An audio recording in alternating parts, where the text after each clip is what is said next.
अगर आप मेरी ये बात मान लेंगे तो आपका स्कोर में अद्भुत सुधार दिखेंगे। सर वो कैसे? माता पिता का उद्देश्य तुम्हें सफल कराना है, ठीक है? तो इसीलिए मैं आपसे कह रहा हूं कि उनको जरूर पास बिठाओ जो सिर्फ और सिर्फ आपकी सफलता चाहते हैं। बहुत प्रेशर आएगा आपके ऊपर।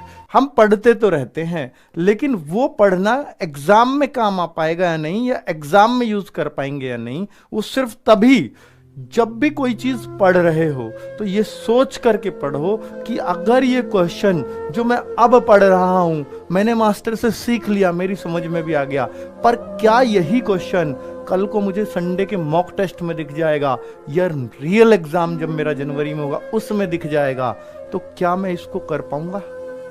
ये सोच करके समझा करो टीचर से, ठीक है?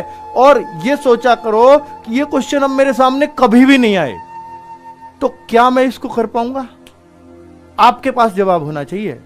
क्या आप इसको सीधा अब देख रहे हो, उसको सीखो ही इस तरह से कि वो आपके सामने अगर मॉक टेस्ट में आ जाए उसके जैसा भी प्रश्न, उसको कर लो। सर ऐसा एक बार में तो नहीं सीख पाते, बहुत सारे बच्चे सोचेंगे। तो बच्चों उसके लिए फिर आप क्या करो कि ठीक है मैं इन क्वेश्चन, सारे ऐसे नहीं होते कि एक बार में नहीं सीख पाते, पर कुछ क्वेश्चंस जरूर क्लास में ऐसे होते हैं जिन्हें हम इस तरह से नहीं सीख पाते कि एग्जाम में कर पाए।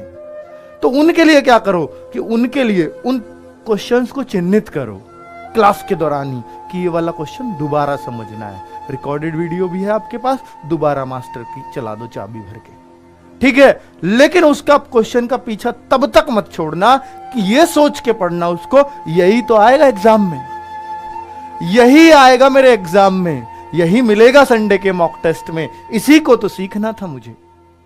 बेटा अद्भुत सुधार होंगे, अद्भुत। ऐसा कोई क्वेश्चन नहीं होता आपके एग्जाम में जो आपके टीचर ने ना पढ़ाया हो, मैथ रीजनिंग वगैरह सब कुछ पढ़ाया हुआ होता है, लेकिन आप उसको उतार नहीं पाते एग्जाम में अपनी बुद्धि से, क्योंकि हमारी उस तरह की प्रैक्टिस ही नहीं होती बच्चों।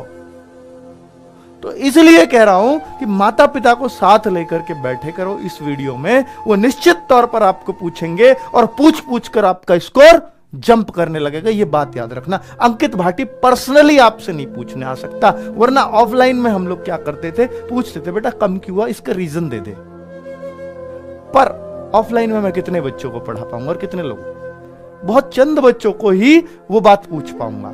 लेकिन आपके माता पिता जिनका एकमात्र उद्देश्य कि सिर्फ और सिर्फ आप सफल होने चाहिए, मेरा टीचर का होने के नाते एक उद्देश्य कि इतने बच्चों को सफल कराऊंगा, लेकिन माता पिता का उद्देश्य तुम्हें सफल कराना है, ठीक है? तो इसीलिए मैं आपसे कह रहा हूं कि उनको जरूर पास बिठाओ जो सिर्फ और सिर्फ आपकी सफलता चाहते हैं।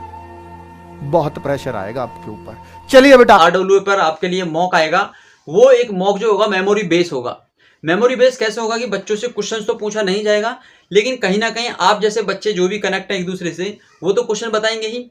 तो वो जब क्वेश्चन बताएंगे तो वो क्वेश्चन तो सेम नहीं रख सकते और वैसे भी क्वेश्चन वो रिपीट नहीं होगा, लेकिन उसके आसपास के जो क्वेश्चन होंगे वो RWA पे आपको देखने को मिलेंगे, ताकि आने वाली शिफ्ट में कोई ना कोई क्वेश्चन ऐसा आपसे टकरा जाए जो आप लोग उसको अटेम्प्ट कर लो, ठीक है?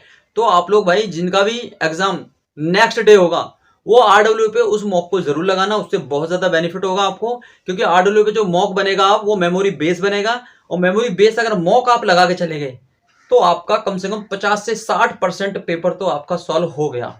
समझ रहे हो?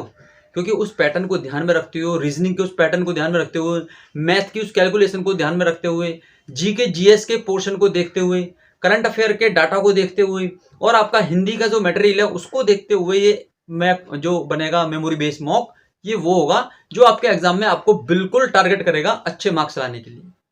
तो सभी बच्चे जितनी भी शिफ्ट रहेंगी उस शिफ्ट के हिसाब से मेमोरी बेस मॉक आपके लिए आता रहेगा। तो हर शाम को आपको मेमोरी बेस्ड टेस्ट जरूर देना है। RWA पे आपको काफी ज्यादा हेल्प आपको होने वाली है, ठीक है? आपका एग्जाम बहुत अच्छा जाएगा, बिल्कुल घबराना नहीं है। इस बार आप लोग सिलेक्शन लेके जरूर वापस लौटोगे। अपने माँ बाप का नाम जो रोशन करने के लिए आप निकले हो, इस नाम को जरूर ऊंचा करोगे, ठीक है? घबराना नहीं है बच्चा, बिल्कुल नहीं घबराना है। कट ऑफ की बिल्कुल चिंता नहीं करनी है। इस बार अगर पेपर का लेवल थोड़ा सा भी टफ हुआ तो कट ऑफ आपकी बिल्कुल भी नहीं बढ़ेगी।